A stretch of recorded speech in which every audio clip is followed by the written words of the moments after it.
munsi nanone ngira ngo mukanya nibwo twarebaga interview ya Perezida Tshisekedi ameze nk'uri kuvuga ibintu bihabanye n'ibyerekeranye cyangwa se ku byavugiwe muri Katari, ubona ko ibintu bisa nk'ibyahinduye isura. Tshisekedi nanone mukanya yongeye kugaragara kuri televiziyo muri Leta Zunze Ubumwe za Amerika bita Fox News. Ni televiziyo ikomeye cyane cyangwa se ni igitangazamakuru gihambaye cyane ku isi, by'umwihariko muri Leta Zunze Ubumwe za Amerika. Ni igitangazamakuru gihambaye mu byerekeranye no gutangaza amakuru ya politike n'ibindi nk'ibyo ngibyo. Ni igitangazamakuru nyine gikomeye hirya no hino ku isi, ariko by'umwihariko muri Leta Zunze Ubumwe za Amerika kiri mu bitangazamakuru biyoboye cyane.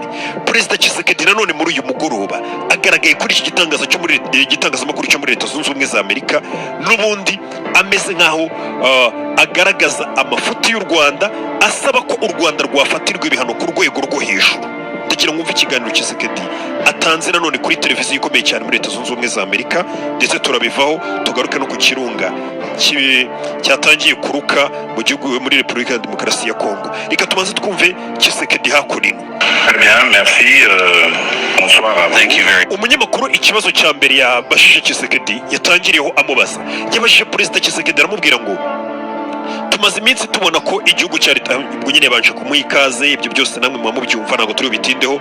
Arangije abaza Perezida Tshisekedi aramubwira ngo igihugu cya Leta Zunze Ubumwe za Amerika, by'umwihariko ubuyobozi bwa Trump uyoboye Leta Zunze Ubumwe za Amerika, ubuyobozi bwe bwagaragaje ko bushishikajwe n'amabuye y'agaciro ari hirya no hino ku isi, cyangwa se ubukungu bw'ibindi bihugu kuba bwaza bukagirira akamaro Leta Zunze Ubumwe za Amerika. Ahitamo urugero ati ibyo ngibyo ni twabibonye ku ntambara ziri kuba muri Ukraine, aho Leta Zunze Ubumwe za Amerika by'umwihariko ubutegetsi bwa Donald Trump buri kurangiza diro, cyangwa se n'ubundi bari muri diro kugira ngo amabuye yo muri Ukraine y'agaciro atangira kurweyo azanwe muri Amerika. Niyo gahunda nyine ya Donald Trump gukomeza ateza imbere Leta Zunze Ubumwe za Amerika kurusha ikindi icyo ari cyo cyose. Ndetse bahita babaza Tshisekedi ati weho ibyo bintu urabyumva gute, cyangwa se mwebwe amabuye y'agaciro n'ubutegetsi bwa Trump murabipanga gute, mugiye gukorana gute? Tshisekedi yahise asubiza ngo twiteguye kuba twagirana imikoranire na Leta Zunze Ubumwe za Amerika. Tshisekedi yakomeje avuga ngo twagiye dukorana n'ibihugu byinshi hirya no hino ku isi mu byerekeranye n'amabuye y'agaciro abarizwa iwacu. Atariko igihugu cya Leta Zunze Ubumwe za Amerika influence gifite, ukuntu kivuga ijambo rikijyana ku isi, Amerika ni igihugu cy'igihangange. Ati nk'uko twakoranye n'ibindi bihugu byinshi, ati Amerika ariko ni igihugu kivuga rikijyana, ni igihugu kiyoboye, nicyo gihugu tuba twumva ko umubano wacu n'igihugu cya Amerika ni umubano dushishikajwe nawo, ndetse twumva ko watugirira akamaro w'ingenzi kuri Kongo. Ndetse Tshisekedi yakomeje avuga ati tunejejwe nuko turi kubona rwose ubuyobozi bwa Donald Trump bukomeje kutwumva. Ati ndetse imikoranire yacu na Leta Zunze Ubumwe za Amerika iri kwihuta cyane kurusha uko twabitekerezaga. Uyu ni Perezida Tshisekedi mu magambo yatangaje kuri televiziyo ya Leta Zunze Ubumwe za Amerika, avuga ngo kuba tugiye gukorana na Leta Zunze Ubumwe za Amerika turabyifuza cyane. Ati ikindi ni uko imikoranire yacu cyangwa se ibiganiro cyangwa se aho biri kugana kugira ngo dutangire imikoranire Leta Zunze Ubumwe za Amerika biri kwihuta, biri kugenda byiruka cyane kurusha uko twabitekerezaga. Bivuze ngo ibintu bya Amerika na Kongo biri ku muvuduko uteye ubwoba, nk'uko Perezida Tshisekedi yabitangarije televiziyo ya Leta Zunze Ubumwe za Amerika, ngo biri kwihuta cyane ibyo bijyanye n'imikoranire yacu na Amerika. Uyu umunyamakuru yakomeje abaza Tshisekedi ati iyo bagereranije kubara ubukungu bwa Kongo bukiri munsi y'ubutaka butarakorwaho na gato, babubarira ko bugera hafi kuri tiriyari zigera kuri 24. Ati ese mwumva ubwo butunzi muzabwifashisha gute nimutangira gukorana na Leta Zunze Ubumwe za Amerika, cyangwa se bizabafasha iki mwebwe? Tshisekedi aravuga ngo ubwo butunzi tuzatangira kubucukura tubukura mu butaka. Ati ibyo ngibyo bizarema akazi kenshi ku bantu batuye muri Kongo. Ati ikindi bizadufasha no kugarura uwo mubano tuzaba dufitanye na Leta Zunze Ubumwe za Amerika twatangiye gukorana, bizanafasha kugira ngo bigarure amahoro n'umutekano muri kino gihugu cyacu. Umunyamakuru yahise abaza Tshisekedi aramubwira ati igihugu cya Kongo ni igihugu kibi cyane mu byerekeranye n'umutekano, turabizi, cyangwa se kiri danger. Ati ni gute kampani za Leta Zunze Ubumwe za Amerika zizakorana namwe mu byerekeranye n'ubucukuzi bw'amabuye cyangwa se n'ubucuruzi bw'amabuye y'agaciro? Izo kampani zizaba zizeye umutekano wazo ko muri Kongo bazahagirira umutekano. Tshisekedi arasubiza, ndetse Tshisekedi yahise asubiza ngo ibyo biroroshye cyane kuko icyo dusabwa icyo gihe ni ukubaka uburyo bw'ubwirinzi n'uburyo bwo kurinda umutekano w'igihugu cyacu n'abagikoreramo. Ati niyo mpamvu natwe turi gushaka gukorana na Leta Zunze Ubumwe za Amerika kugira ngo Leta Zunze Ubumwe za Amerika zikoreshe rya jambo cyangwa se kwa kuvuga bikijyana ya influence Amerika ifite, ndetse Amerika ishobora kubinyuza mu nzira yo gushyiraho igitutu, ayo ni amagambo ya Tshisekedi, cyangwa se bagakoresha inzira yo gufata ibihano rwego rwo kugira ngo abantu bose bari ku butaka bwacu cyangwa se imitwe yose iri ku butaka bwacu yitwaje intwaro ituma uwo mutekano ubura muri Kongo, iyo mitwe yose ibashe guhashywa cyangwa se ibashe kuba itagihari.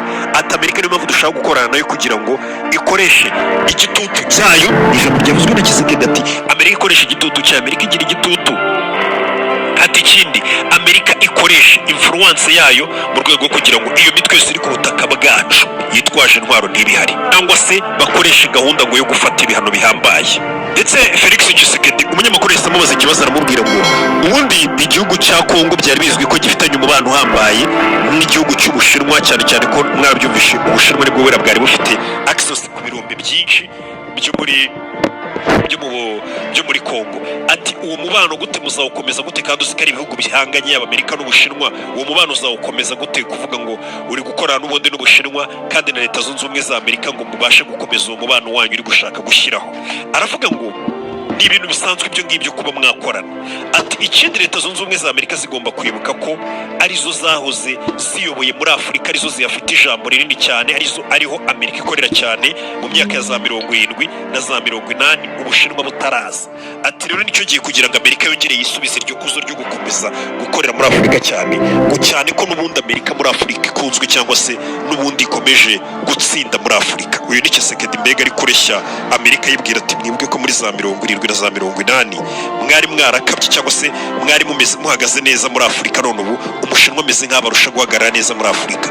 Ni nko kubwira nyine abantu bahanganye ati kirubanguke ku isoko hano muri Afurika. Ndetse umunyamakuru amubaza ati none se ubona iyi business cyangwa se mabuye yanyu ya Kongo azafasha iki Leta Zunze Ubumwe za Amerika? Tshisekedi ntabwo yamubwiye ibintu byinshi, yahise amubwira ati amakampani azi ibintu bijyanye n'amabuye y'agaciro cyangwa se bizi ibiyakora bo bazabasha kubisobanukirwa cyangwa se banabigusobanurire, bazabyungukiramo cyane cyane mu gukora ibikoresho bya tekinoloji. Ngira ngo twarabyumvishe twese turabizi ko amabuye aturuka muri Kongo amenshi ku isi niyo akorwamo zino telefone dufite, hano ma laptop niyo bakoresha bakora amabatiri yano mu modoka asigaye agezweho mwese musigaye mutwara ngano mu modoka acagingwa n'iki y'ama hybrid cyangwa se y'ama electric, ibintu nk'ibyo ngibyo.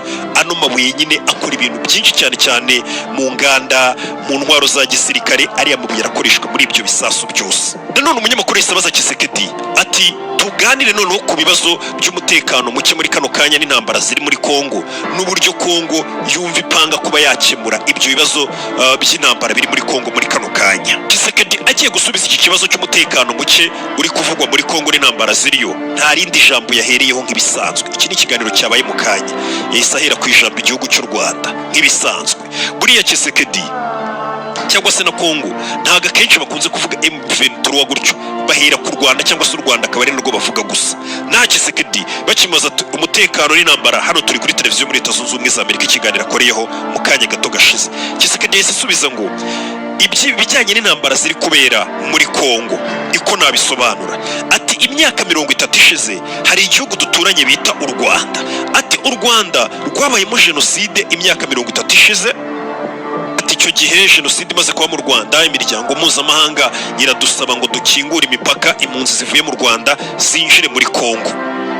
Tshisekedi aravuga ngo kuva icyo gihe imyaka 30 ishize twakingurira impunzi z'Abanyarwanda zari ziri guhunga ubwicanyi na jenoside yari kuba mu Rwanda, ngo kuva icyo gihe amakuba n'ibyago n'ibibazo byose byari biri kuba mu Rwanda, kuva icyo gihe twakingurira impunzi ngo zinjire muri Kongo, ngo ibyo byago byose ngo byahise bisesera byinjira muri Kongo, kugeza na n'uyu munsi nibyo bibazo turi kubona.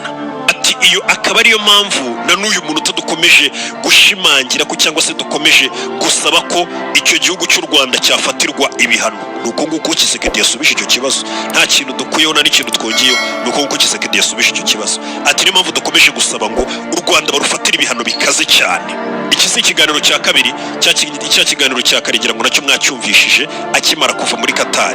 Iki nacyo ni ikindi cya kabiri isakorana na televiziyo y'Abanyamerika n'ubundi iki gahunda ikomeje n'ubundi nisanzwe. U Rwanda rufatirwa ibihano ku buryo nyine ntabwo wamenya ngo muri Qatar havugiwe ibiki. Ndetse muri iyi interview yakoreye hano muri Leta Zunze Ubumwe za Amerika kuri icyo kibazo cy'umutekano muke uri muri Kongo, nta nubwo yigeze avuga ku byerekeranye n'uriya mutwe w'abanyekongo witwa M23 uri kurwana ziriya ntambara. N'icyo yavuze u Rwanda gusa, avuga ko ari nayo mpamvu bakomeje gusaba ko ibihano byashyirwa imbere cyane. None umunyamakuru ikindi kibazo yise abazaho Tshisekedi ni ikibazo cy'ibyabaye muri za 70, amubwira ati muri za 70 hari umurwano w'iteramakofi wabaye muri kino gihugu cyanyu cya Kongo.